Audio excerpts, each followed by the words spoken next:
Welcome once again to Lehto's Law. Here's Steve Lehto. I've mentioned a few times I'm not too crazy about traffic cameras, traffic enforcement cameras, the ones that issue tickets. They just sit there and issue tickets, for instance, for speed or sometimes for red light or stop sign infractions. And here's the thing. They often say, well, it's no big deal if you go into these tickets, just pay it because there might not be points associated with it or something like that. And I've said, but I don't like the idea of a machine just issuing tickets because the machine doesn't use discretion like a police officer can. However, it turns out it also causes another problem. You see, when the machines are kicking out the tickets and the tickets get mailed to people, what happens if people don't pay those tickets? Now you might say, Steve, seriously, what are you getting at here? Well, John sent me, so Steve, check out the story from The Sun. Drivers will be sued under new steer traffic law. Anyone in the country faces a lawsuit. Rosin Chapman wrote this for The Sun and says drivers could face legal action over outstanding fines under a new traffic law. So they passed a law where they can sue you if you don't pay these tickets. And again, you're going to say, but Steve, that makes sense. Well, listen to this, though. One Maryland driver and 4 Virginia drivers are being held accountable for their alleged dangerous and illegal conduct because they drove on the streets of Washington, D.C., and got tickets which have not been paid. Again, you're going to say, Steve, this happens everywhere, all the time. What are you talking about? Calm down. I'll get there. The Office of the Attorney General for the District of Columbia announced the legal actions on past Tuesday. D.C. Attorney General revealed that 5 drivers owe a total of $425,000 in unpaid fines, each of whom is being sued for their outstanding fine balance after the repeated traffic offenses. The driver from Maryland has received 344 infractions and owes $187,000 as a result. Now, among those 344 tickets, 316 were for speeding, and 61 of them were for driving at least 30 miles per hour above the speed limit, 30 over. More shockingly, those tickets were accrued in the last 2 years. 2 years. I only laugh because mathematically it doesn't seem possible. The 4 Virginia drivers picked up 800 tickets in D.C. These infractions include speeding, running stop signs, running red lights, among others. One driver owes the district $77,000 for 244 traffic infractions, including 202 citations for speeding. 8 of these speeding offenses saw the motorist driving over 30 over, and a second person owes the district $69,000 for 263 infractions, including 246 for speeding. Meanwhile, another racked up $58,000 in fines for 197 traffic infractions, including 163 citations for speeding. And the last driver mentioned here owes the district $31,000 for a total of 159 traffic infractions. Now, that includes 30 citations for speeding, 20 for running red lights, and 15 for running stop signs. The lawsuits have been filed under the Strengthening Traffic Enforcement Education and Responsibility Act, or STEER. The act was passed last year by the D.C. Council. And by the way, you have to understand, it doesn't just apply to residents of D.C. The act allows the Attorney General there to sue drivers who violate D.C. traffic laws regardless of where they live. And I got no problem with that. You go someplace and break the law, you can be held accountable for that. Too many drivers think they can speed recklessly through the district, putting the safety of Washingtonians and visitors at risk with no financial consequences for their lawlessness. These suits reflect our continuing commitment. If your actions behind the wheel put people's lives at risk, we will hold you accountable no matter where you live.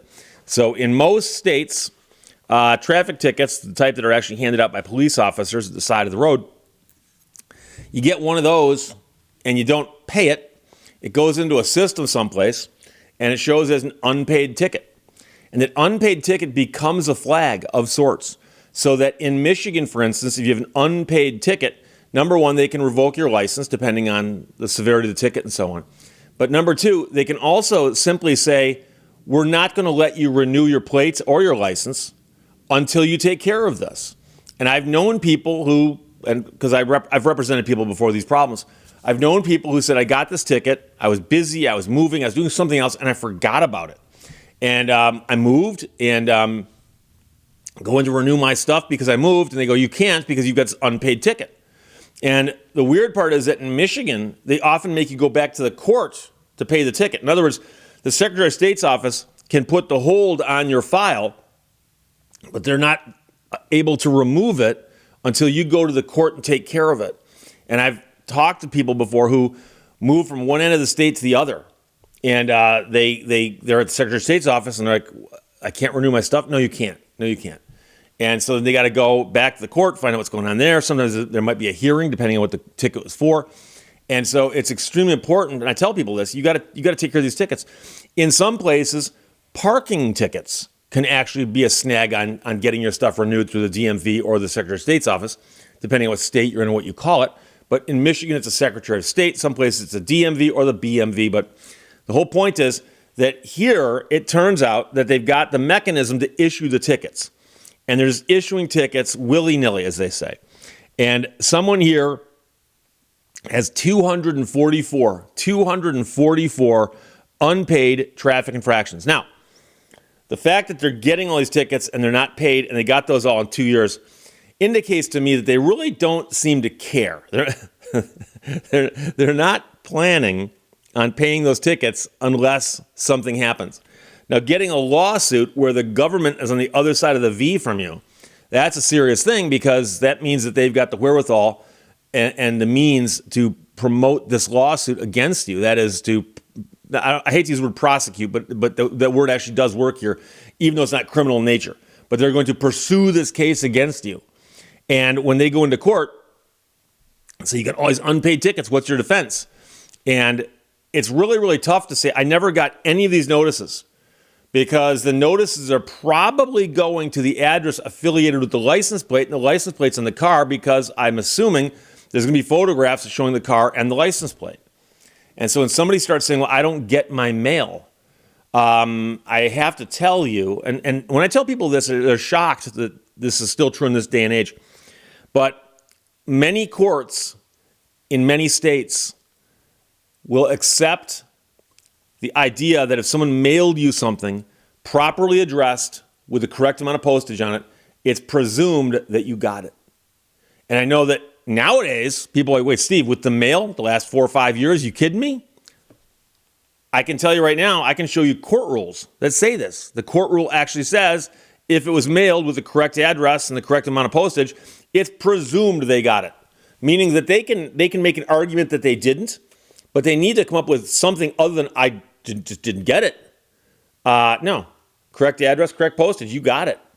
And so it looks more like these people are just ignoring this because they're like, hey, I got one ticket, I ignored it, nothing happened.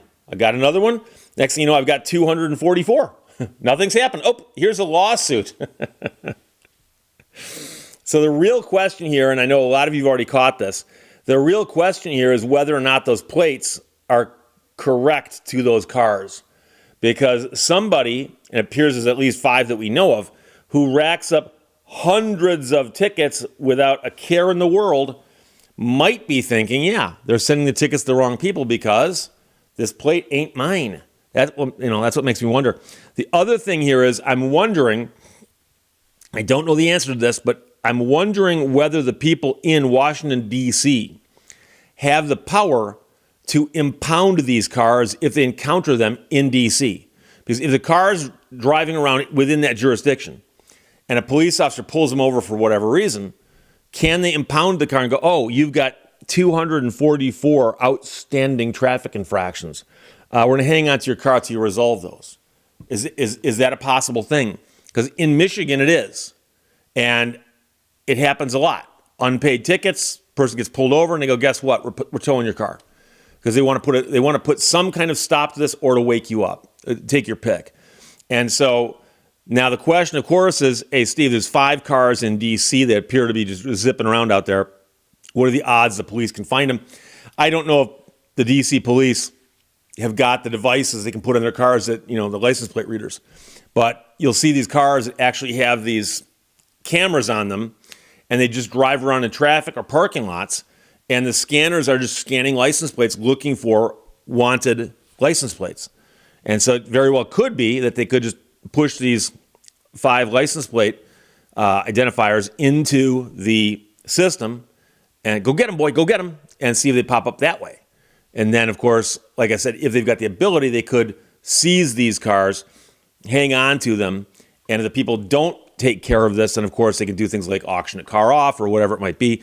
And of course, that'll just make a small dent in there. And just so you know, I'm going to point this out, when you get fines of $77,000 for 244 traffic infractions that you've simply chosen to ignore, by the time you get to court and straighten this out, it's going to be substantially more than that. Because I'll bet you anything they can get you for court costs, attorney fees on the other side, and all kinds of other late fees and so on. Scofflaw fees, why not? So that $77,000 very well could hit 100 by the time all is said and done. The question is, will they ever actually drag these people into court and make them pay? Because there's a good chance they're going to drag somebody into court and they're going to go, that's not my car. And that address is not my address. And so it turns out that somebody's using a phony license plate that's tied to an old address of somebody else's. Who knows? Who knows? But there is a mechanism in place, and you just got to hope that you don't wind up on this list being sued by the government for unpaid tickets. So, John, thanks for sending that. That's from thesun.com. Rosin Chapman wrote that drivers will be sued under new steer traffic law, regardless of where they live, if they got the ticket in D.C. Questions or comments, put them below. Let's talk to you later. Bye-bye. Thank you for watching Lehto's Law. If no one comes from the future to stop you, then how bad could it be?